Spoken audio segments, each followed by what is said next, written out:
नमस्कार विद्यार्थी मित्रांनो, आज आपण जो पाठ पाहतोय तो आहे नैसर्गिक संसाधने.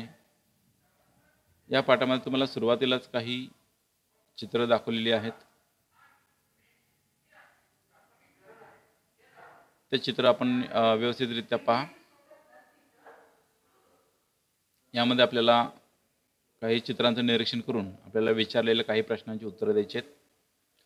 तर पहिला प्रश्न आहे तो म्हणजे वरील चित्रामध्ये काय काय दिसत आहे.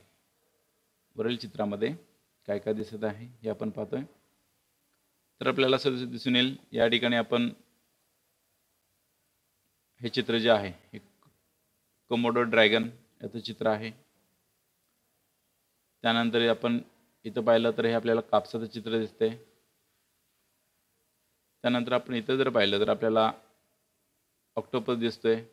हे ऑक्टोपसचं चित्र असलेलं दिसतंय आपल्याला. त्यानंतर याच्या खाली आपल्याला आणखीन काही चित्र दिसत आहे. तर यामध्ये एक आपल्याला आंबा दिसतोय. त्यानंतर आपल्याला एक फूल दिसतंय, जगातलं सर्वात मोठं फूल राफ्लेशिया, आणि एक घोड्याचं चित्र आपल्याला दिसतंय. अशी आपल्याला एकूण 6 चित्र दिसत आहेत. वेगवेगळी 6 चित्र आपल्याला या ठिकाणी दिसत आहेत. या चित्रातील किती प्राणी व वनस्पती तुमच्या परिचयाचे आहेत.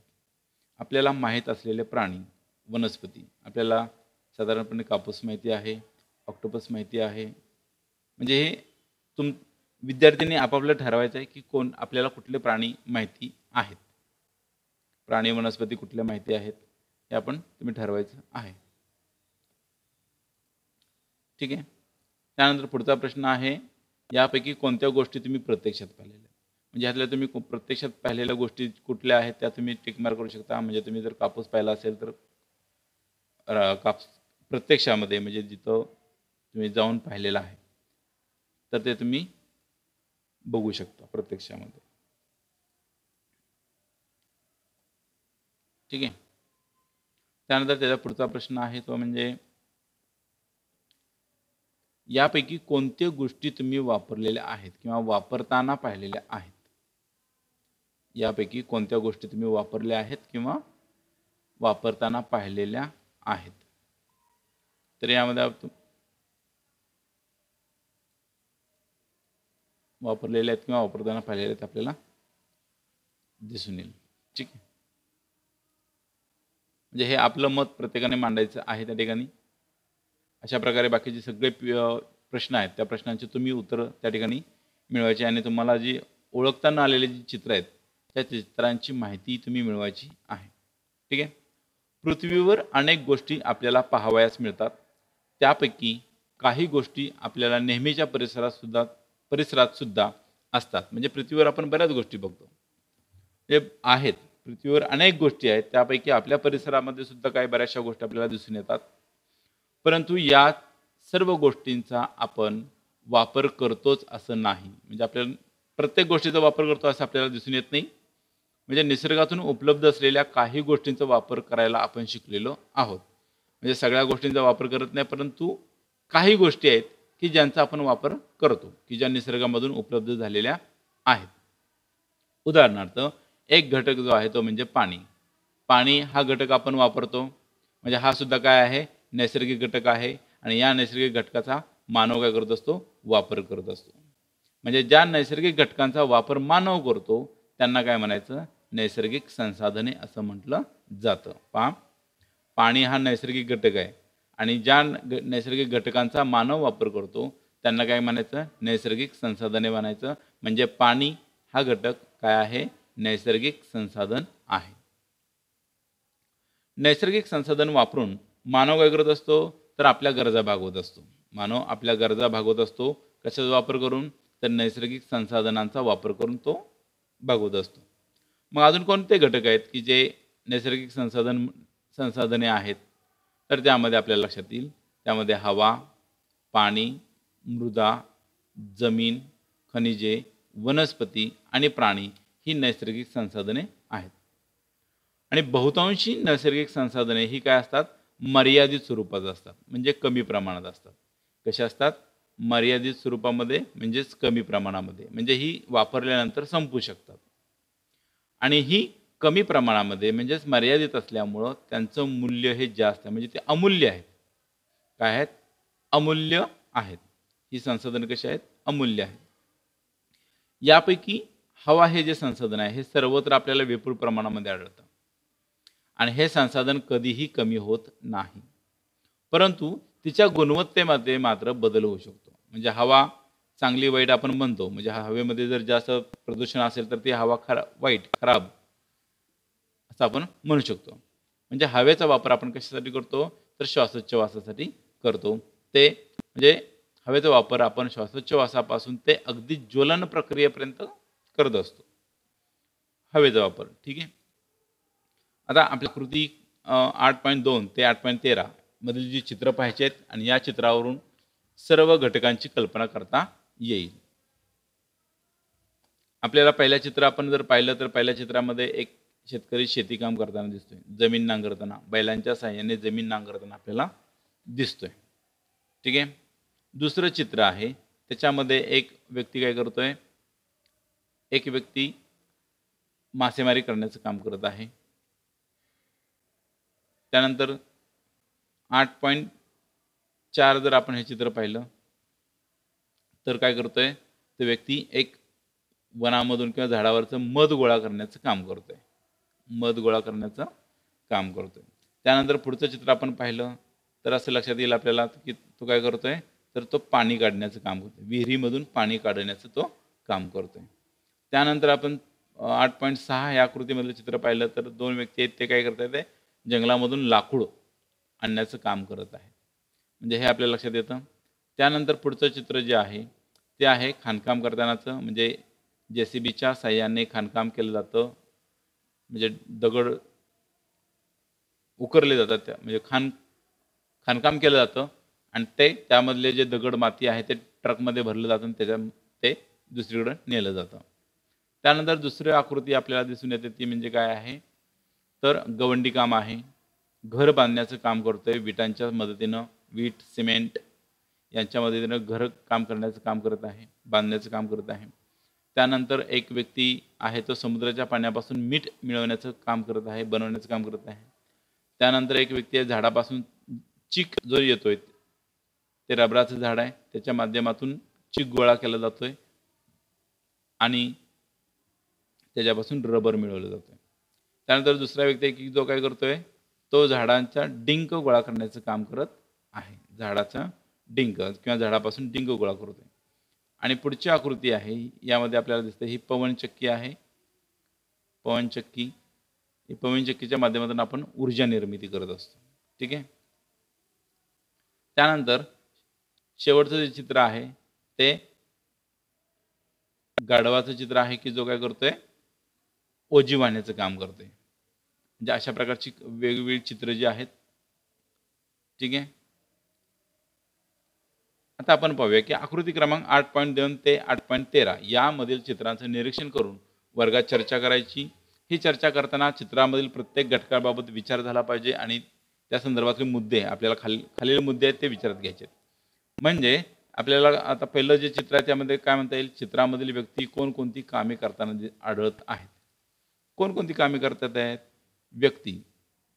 तर आपण इथे एक शेती करतोय, एक मासेमारी करतोय, एक मध गोळा करण्याचं काम करतोय, एक विहिरीतून पाणी काढण्याचं काम करतोय, एक जंगलात लाकडं गोळा करण्याचं काम करतोय, इकडे ट्रकमध्ये दगड माती यंत्राच्या सहाय्याने भरण्याचं काम चालू आहे, एक घर बांधण्याचं काम करतोय, एक मीठ बनवण्याचं काम करतोय, एक रबराचा चिक गोळा करण्याचं काम करतोय आणि एक व्यक्ती तो डिंक गोळा करण्याचं काम करत आहे. अशी वेगवेगळी चित्र आहेत. आता या गोष्टींमुळं त्यांना काय काय मिळणार आहे? तर प्रत्येक गोष्टीमधून त्यांना काही ना काहीतरी गोष्ट आपल्याला मिळणार आहे, हे लक्षात येईल. त्यानंतर 8.12 मधील जमिनीवर लावलेला मोठ्या पंख्याचा वापर कशाला करता येईल? तर आपण पाहिलं का हा जो मोठा पंखा आहे, यापासून आपल्याला काय करता येते?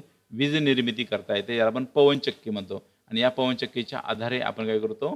वीज निर्मिती करू शकतो. त्यानंतर ट्रकमध्ये काय भरले जात आहे, त्यापासून आपल्याला काय मिळणार आहे? तर ट्रकमध्ये माती, दगड भरलेले आहेत, की जेणेकरून आपल्याला घर बांधताना त्याचा उपयोग करता येऊ शकतो. खडी त्याची दगडापासून खडी निर्मिती करता येऊ शकते. ठीक आहे. त्यानंतर मासेमारी सोडून इतर मानवी कृती कोणत्या ठिकाणी चाललेल्या आहेत. म्हणजे मासेमारी सोडली तर आपल्याला असं लक्षात येईल की हे जमीन खाणकाम शेती आहे ती जमिनीवर चाललेली आहे. त्यानंतर हे सुद्धा वृक्ष वनस्पती जे आहेत त्या वनस्पती जमिनीवरच आहेत. विहीर जमिनीवर आहे. म्हणजे हे इतर सगळ्या गोष्टी ज्या आहेत त्या जमिनीवर आहेत किंवा जमिनीवरून कार्य त्या ठिकाणी केलं जातं. तर वरील आकृतींमध्ये काही ठिकाणी माणूस स्वतः विविध गोष्टी करताना दिसत आहे आणि त्याची प्रत्येक कृती ही निसर्गातील कोणत्या ना कोणत्या घटकाशी काय आहे संबंधित आहे. म्हणजे मानवाने जी कृती केलेली आहे ती कुठल्या ना कुठल्या निसर्गातील घटकाशी संबंधित आहे. मग आपण त्या घटकांचा विचार करूया. एक त्यामध्ये आपल्याला असं दिसून येतं की आकृती 8.2 मध्ये बैलाच्या सहाय्याने माणूस काय करतोय, जमीन नांगरण्याचं काम करतोय. शेतकरी जो आहे तो जमीन नांगरण्याचं काम करत आहे. म्हणजे शेतकरी जमिनीवरील मृदेचा थर नांगरून काय करतोय, जमीन कसण्यायोग्य करतोय. शेतकरी जी जमीन आहे त्या जमिनीवरचा जो मृदेचा थर आहे त्या मृदेचा थर कशाला म्हणायचं, तर मृदेचा थर आपल्याला जी जमीन आहे, शेतकरी काय करतोय तर जमिनीवरचा मृदेचा थर नांगरून जमीन कसण्यायोग्य करतो आहे. आणि या कसलेल्या जमिनीमधून विविध प्रकारची तो काय करतो, पिके घेतो. आणि या पिकांच्या उत्पन्नामधून म्हणजे जमीन कसल्यानंतर त्यामध्ये पेरणी वगैरे सगळं केल्यानंतर जे पिकाचं उत्पन्न आहे त्या उत्पन्नातून तो काय करतो, स्वतःची आणि इतरांची अन्नाची गरज काय करत असतो, भागवत असतो. मग हे सगळं किंवा हे सर्व करण्यासाठी त्याला काय करायला लागतंय, त्याला जमिनीवर निसर्गता उपलब्ध असलेली जी मृदा आहे तो मृदेचा वापर करत आहे. म्हणजे तो मृदेचा संसाधन म्हणून काय करत असतं, वापर करत असतो. ठीक आहे. मृदा कशाला म्हणायचं, अशी जमीन की ज्याच्यामधून आपल्याला उत्पादन कुठलं ना कुठलं उत्पादन घेता येतं किंवा जिचा पुनर्वापर करता येतो. माती आपण कशाला म्हणतो की ज्याचा वापरल्यानंतर पुनर्वापर करता येत नाही.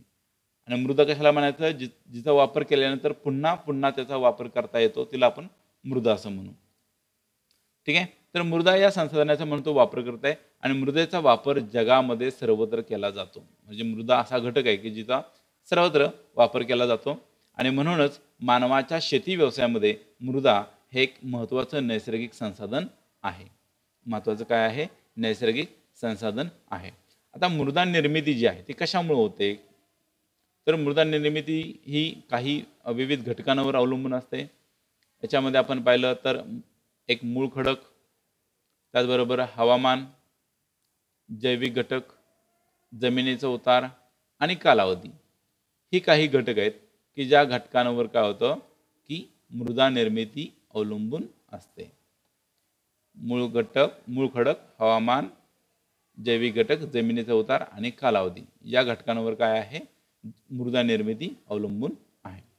यापैकी हवामान आणि खडकांच्या प्रकारानुसार म्हणजे हवामान जसं आहे आणि खडकांचा प्रकार जसा त्या पद्धतीने काय होतं, त्या प्रदेशामध्ये त्या प्रकारची मृदा तयार होत असते. म्हणजे आपल्याला मृदेचे प्रकार मग वेगवेगळे आहेत. मग जांभी मृदा आहे, काळी मृदा आहे, तांबडी मृदा आहे, पांढरी मृदा आहे. म्हणजे अशा वेगवेगळ्या प्रकारची मृदा काय होत असते, तयार होत असते. मग ती कशावर अवलंबून आहे, एकतर हवामान आणि त्याचबरोबर खडकांचा असलेला प्रकार.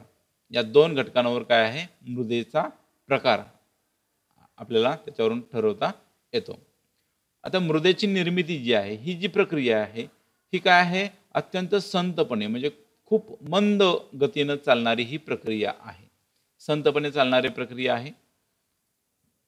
परिपक्व जी मृदा आहे त्याच्या निर्मितीसाठी खूप मोठा काळ मात्र काय करावा लागतो, जावा लागतो. म्हणजे साधारणपणे 2.5 सेंटीमीटर आपण पट्टी घेतली तर त्याचा 2.5 सेंटीमीटर आपण जो भाग पाहिला एवढा थर तयार 2.5 सेंटीमीटरचा थर तयार होण्यासाठी काय करावा लागतो, तर 1000 वर्षांचा कालावधी लागू शकतो. 2.5 सेंटीमीटर मृदेचा थर तयार होण्यासाठी किती वर्षांचा कालावधी लागू शकतो, तर 1000 वर्षांचा कालावधी लागू शकतो. त्यानंतर आकृती 8.3 आणि आकृती 8.5 यामध्ये आपल्याला माणूस काय करतोय, मासे पकडताना तसेच एक माणूस विहिरीतून पाणी काढताना दिसत आहे. आणि या चित्रांमध्ये पाणी हा काय आहे, नैसर्गिक घटक आहे. म्हणजे पाणी या नैसर्गिक घटकांचा वापर करून माणूस काय करतो, आपल्या गरजा पूर्ण करताना दिसतोय. म्हणजे पाण्याशिवाय आपण माणूस जगू शकत नाही. म्हणजे आपल्याला सकाळी उठल्यापासून ते संध्याकाळी झोपेपर्यंत पाण्याची आवश्यकता असते किंवा नितांत गरज असते. म्हणजे आपल्याला सकाळी उठल्यापासून ते झोपेपर्यंत पाण्याची नितांत आवश्यकता असते. म्हणजे यावरून आपल्याला असं लक्षात येतं, की आपल्या दृष्टिकोनातून किंवा मानवाच्या दृष्टिकोनातून पाण्याला अनन्यसाधारण महत्त्व आहे किंवा खूप महत्त्व आहे. आणि निसर्गातील संपूर्ण सजीवसृष्टी जी आहे ती या संसाधनावर अवलंबून आहे. आता आपण जे पाहिलं ती पूर्णतः सजीवसृष्टी जी आहे ती या संसाधनांवर काय आहे, अवलंबून आहे. ठीक आहे.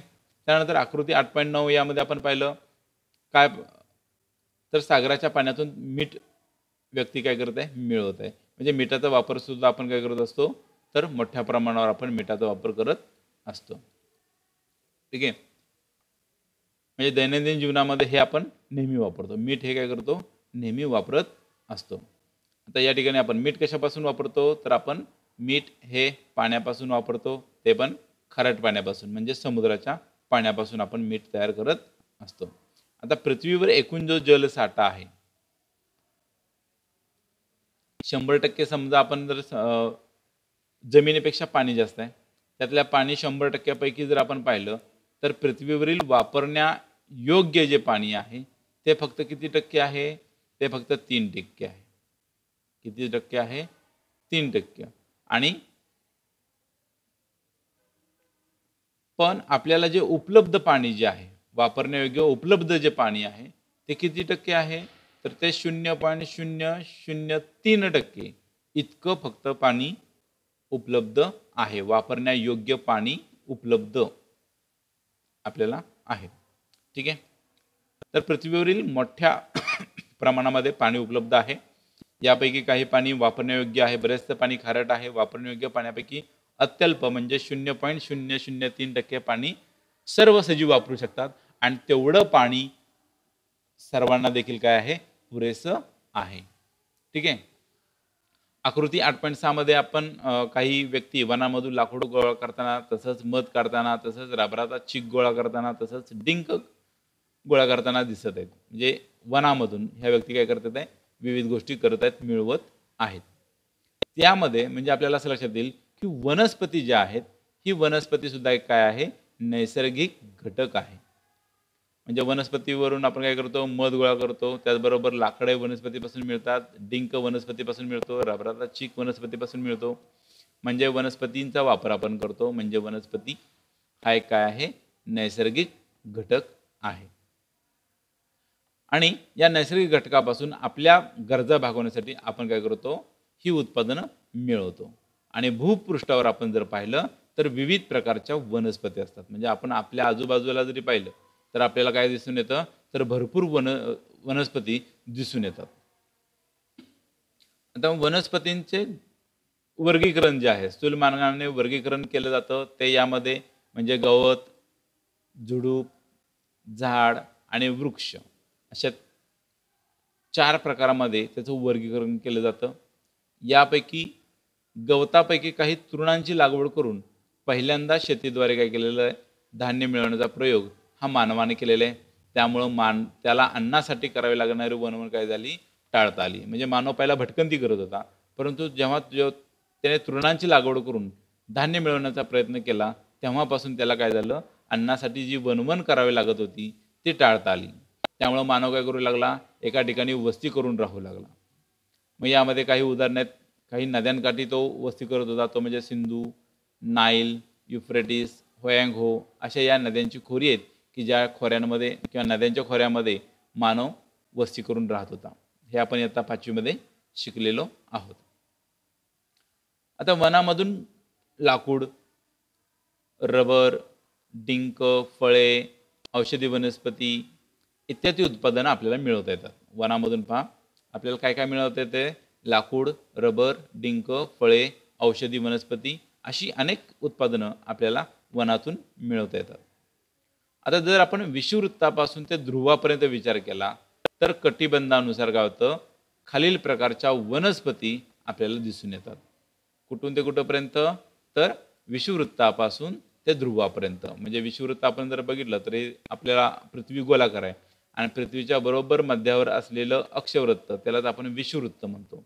आणि पृथ्वीच्या उत्तर टोकावर जे बिंदुस्वरूप अक्षवृत्त आहे त्याला आपण उत्तर ध्रुव म्हणतो आणि एकाला दक्षिण ध्रुव म्हणतो. म्हणजे हे बिंदुस्वरूप अक्षवृत्त, उत्तर ध्रुव आणि दक्षिण ध्रुव. म्हणजे जेव्हा आपण विषुववृत्ताकडून ध्रुवाकडे जातो दोन्ही बाजूला, त्यावेळी तिथून आपल्याला वनस्पतींमध्ये सुद्धा काय जातो? बदल होताना दिसतो. ठीक आहे. तर आपल्याला विविध प्रकारच्या वनस्पती आढळून येतात. म्हणजे त्यामध्ये विविध वनस्पती कोणत्या? तर विषुववृत्तीय सदाहरित वने, काही ठिकाणी पानझडी वने, काही ठिकाणी उष्ण गवताळ वने, काटेरी वने, समशीतोष्ण गवताळ प्रदेश, रुंदपर्णी वने, सुचीपर्णी वने व टुंड्रा प्रदेश किंवा अशा प्रकारचे वनप्रदेश आपल्याला दिसून येतात. आणि अशा वनप्रदेशांमुळे वनस्पतींवर अवलंबून असणारे अनेक प्राणी आपल्याला या वनांमध्ये वास्तव्य करताना दिसतात. म्हणजे वनप्रदेश आहेत की जे प्राणी फक्त वनस्पतींवर अवलंबून आहेत, असे अनेक प्राणी त्या वनांमध्ये राहतात. त्याचबरोबर त्या प्राण्यांना खाणारे इतर मांसाहारी प्राणी देखील त्या वनांमध्ये काय होत असतात? आढळून येतात. म्हणजे फक्त वनस्पतींना खाणारे प्राणी आपल्याला तिथे दिसून येत नाहीत, तर ज्या वनस्पती खाणारे प्राणी आहेत आणि त्या प्राण्यांना खाणारे इतर काही जे प्राणी आहेत ते सुद्धा त्या वनांमध्ये आपल्याला दिसून येतात. मग यांच्यामुळं काय दिसून येतं? तर यांच्यामुळं आपल्याला अन्न साखळ्या निर्माण झालेल्या दिसतात. काय दिसतात? अन्न साखळ्या. म्हणजे उदाहरणार्थ गवत हरिण खात असतं आणि हरिणाला कोण खातं? वाघ आहे किंवा सिंह आहे, हे हरिणाला खात असतात. म्हणजे ही काय झाली? अन्न साखळी. गवत, हरिण, वाघ किंवा सिंह, म्हणजे ही एक अन्न साखळी निर्माण होते. अशा विविध प्रकारच्या आपल्याला अन्न साखळ्या दिसतात. आता वन आणि गवताळ प्रदेश जे आहेत हे प्राण्यांची अधिवास आहे. म्हणजे आपण घरात राहतो. आपण कुठं राहतो? घरात राहतो. तसं इतर जे प्राणी आहेत हे प्राणी कुठं राहतात? तर त्यांचं राहण्याचं ठिकाण कुठलं आहे? तर वन किंवा गवताळ प्रदेश. अशा ठिकाणी गवतांमध्ये किंवा जंगलामध्ये हे प्राणी काय करत असतात किंवा ते राहत असतात. म्हणजे त्यांचा तो त्या ठिकाणी अधिवास असतो. त्यांचं हक्काचं घर ते असतं. ठीक आहे. वनस्पतींमुळेच काय होतं की आपल्याला प्राणी या नैसर्गिक संसाधनाचा पर्याय आपल्याला उपलब्ध झालेला आहे. वनस्पतींमुळेच काय झालेलं आहे? आपल्याला प्राणी या नैसर्गिक संसाधनाचा पर्याय उपलब्ध झालेला आहे. म्हणजे वनस्पती आहेत म्हणून प्राणी आहेत. ठीक आहे. वनस्पती जशा भूपृष्ठावर वाढतात, म्हणजे वनस्पती काय करतात? भूपृष्ठावर वाढतात. तसंच त्याचप्रमाणे पाण्यामध्ये सुद्धा वनस्पती वाढतात. तसंच कुठं वाढतात? पाण्यामध्ये सुद्धा वाढतात. आणि वाढत्या लोकसंख्येची गरज भागवण्यासाठी आपल्याला पुढील काळामध्ये किंवा पुढच्या काही काळामध्ये आपल्याला काय करावं लागणार आहे? तर भविष्यामध्ये आपल्याला समुद्रामधील किंवा पाण्यातील वनस्पतींवर सुद्धा अवलंबून राहावं लागण्याची शक्यता आहे. म्हणजे हे आपल्याला पाण्यामधल्या वनस्पती या ठिकाणी दिसून येतात आहे.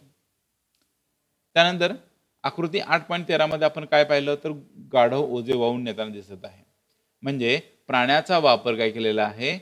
मनुष्य काय करतो? प्राण्याचा वापर विविध कारणांसाठी करतो. जसं मग घोडा आहे, बैल आहे, उंट आहे, गाढव आहे, या प्राण्यांचा वापर आपण कशासाठी करतो? म्हणजे बैलाचा वापर आपण नांगरणीसाठी करतो. प्रवासासाठी आपण घोड्याचा वापर करतो. माल वाहून नेण्याचा आपण गाढवाचा वापर करतो किंवा उंट आहे अशा प्राण्याचा वापर करतो. तसंच शेळी, गाई, म्हशी यांचा आपण वापर कशासाठी करतो? तर दूध मिळवण्यासाठी आपण त्याचा वापर करतो. त्याचबरोबर काही प्राणी असे आहेत की ज्याच्यापासून आपण मांस, अंडी, हाडांची भुकटी, कातडे अशी उत्पादनं मिळवण्यासाठी अशा प्राण्यांचा आपण वापर करत असतो. ठीक आहे. त्यानंतर आकृती 8.7 मध्ये काय दाखवलेलं आहे? तर दगडांच्या खाणीतून दगड ट्रकमध्ये भरतानाचं चित्र आहे. दगडाच्या खाणीमधून दगड ट्रकमध्ये भरण्याचं काय आहे? चित्र आहे. दगड म्हणजे काय? तर दगड म्हणजे खनिजांचं मिश्रण आहे. दगड म्हणजे काय आहे? खनिजांचं मिश्रण. आणि खनिज कशाला म्हणायचं? तर रासायनिक प्रक्रिया होऊन निसर्गतः तयार झालेले अजैविक पदार्थ. खनिज कशाला म्हणायचं आहे? रासायनिक प्रक्रिया होऊन तयार झालेले किंवा निसर्गतः तयार झालेले अजैविक पदार्थ त्यांना आपण खनिज म्हणतो. आणि अशा खनिजांचं मिश्रण जे आहे त्याला आपण दगड म्हणतो. ठीक आहे. खनिजांपासून आपल्याला विविध धातू, रसायने मिळत असतात. धातू मिळतात, रसायने सुद्धा मिळतात. मग आपण या रसायनांचा उपयोग काय करतो? औषधं तयार करण्यासाठी सुद्धा करत असतो. आणि खनिजांचा वापर करून आपण काय करतो? आता खनिजांचा ज्या प्रकारे वापर केला जातो त्याच्यावरून काय पडलेले आहेत? त्याचे दोन प्रकार पडलेले आहेत खनिजांचा वापर करण्यावर. एक म्हणजे धातू खनिज आणि दुसरं म्हणजे अधातू खनिज. असे दोन प्रकार पडलेले आहेत, धातू खनिजे आणि अधातू खनिजे. मग धातू खनिजांचा वापर कशासाठी करतो? म्हणजे धातू खनिजांचा वापर आपण धातू बनवण्यासाठी करतो. धातू खनिजांचा वापर आपण कशासाठी करतो? धातू मिळवण्यासाठी करतो. उदाहरणार्थ लोह आहे, म्हणजे लोह बॉक्साईड आहे, म्हणजे लोहापासून आपण लोखंड मिळवतो. लोहापासून काय मिळवतो आपण? लोखंड मिळवत असतो. लोहापासून लोखंड मिळवतो. बॉक्साईडपासून आपण ॲल्युमिनियम बनवतो. म्हणजे ही जी धातू आहेत, लोहापासून लोखंड आणि बॉक्साईडपासून ॲल्युमिनियम, म्हणजे हे काय आहेत? धातू आहेत. या खनिजांपासून आपण काय करतो? धातू मिळवतो. अधातू खनिजांचा वापर कशासाठी केला जातो? तर रसायने तयार करण्यासाठी केला जातो. उदाहरणार्थ मग जिप्सम आहे, सैंधव आहे, कॅल्साईट आहे, अशा प्रकारची अधातू खनिज आहेत. आता वरील सर्व आकृतीमध्ये मासेमारी सोडता, म्हणजे मासेमारी हे वगळता इतर नैसर्गिक संसाधने जी आहेत त्या मिळवण्याच्या कृती मानव कुठं करतोय? तर फक्त जमिनीवर करतोय. कुठं करतोय? जमिनीवर आपल्याला तो करताना दिसत आहे. म्हणजे सगळ्या मासेमारी सोडली वरील चित्रांमध्ये, तर मासेमारी सोडली तर आपल्याला सगळ्या कृती कुठं करताना दिसत आहे? तर जमिनीवर करताना दिसत आहे. ठीक आहे. याचा अर्थ जमीन हे सुद्धा काय आहे? संसाधन आहे. एक प्रमुख संसाधन जमीन आहे.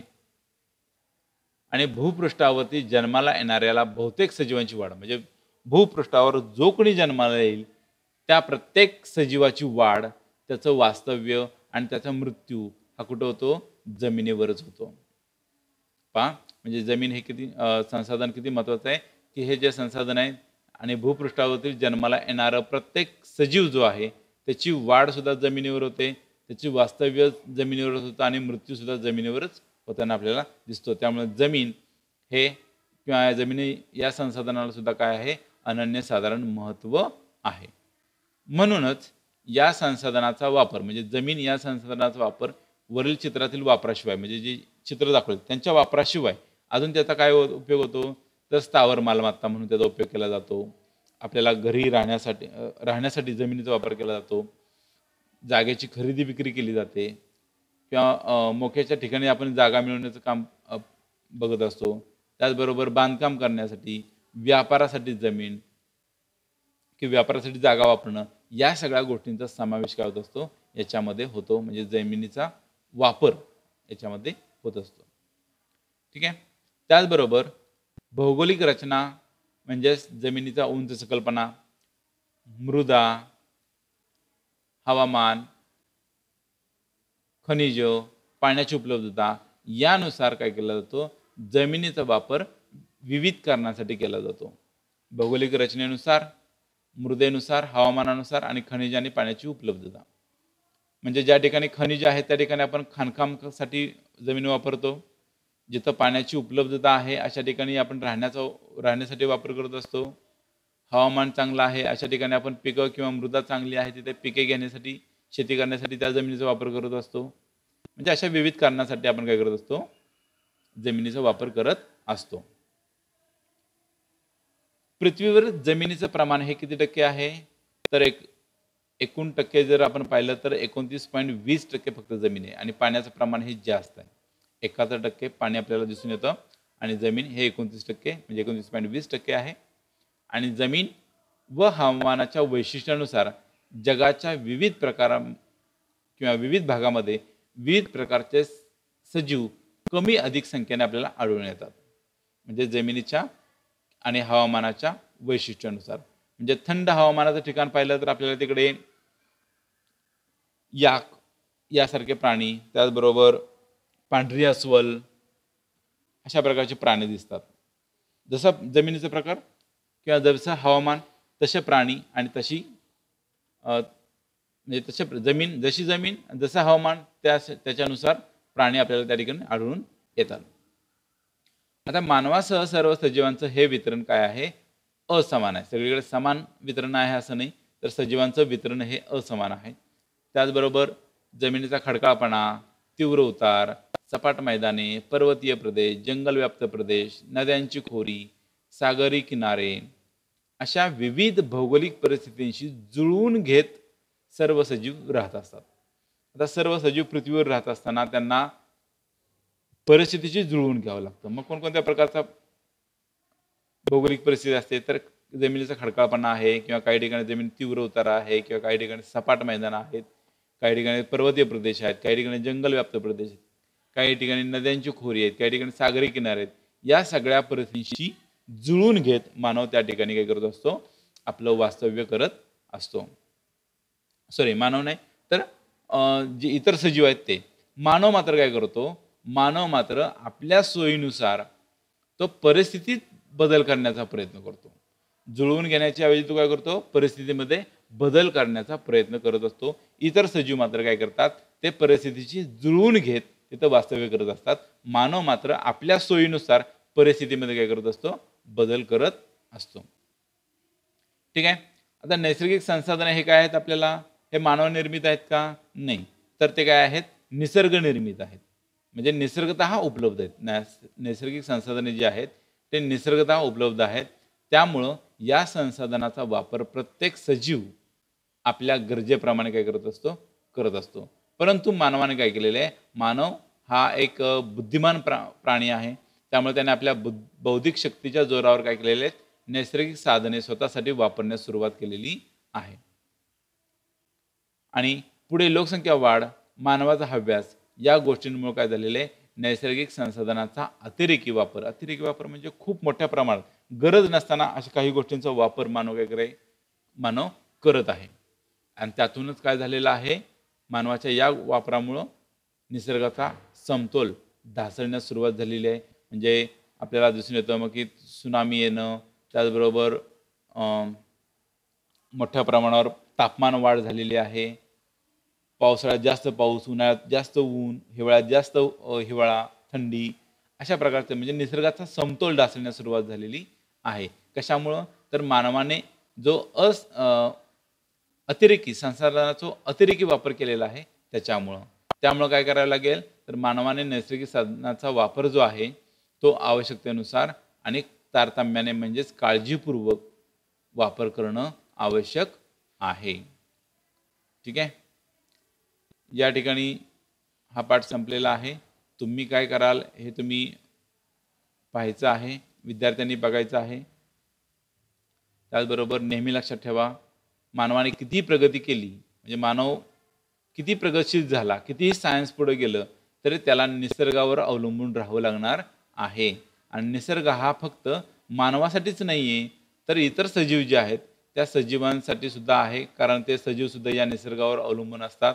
त्यामुळं नैसर्गिक संसाधनाचा वापर आपण नेहमी गरजेनुसार करणं आवश्यक आहे. हे लक्षात ठेवायचं आहे.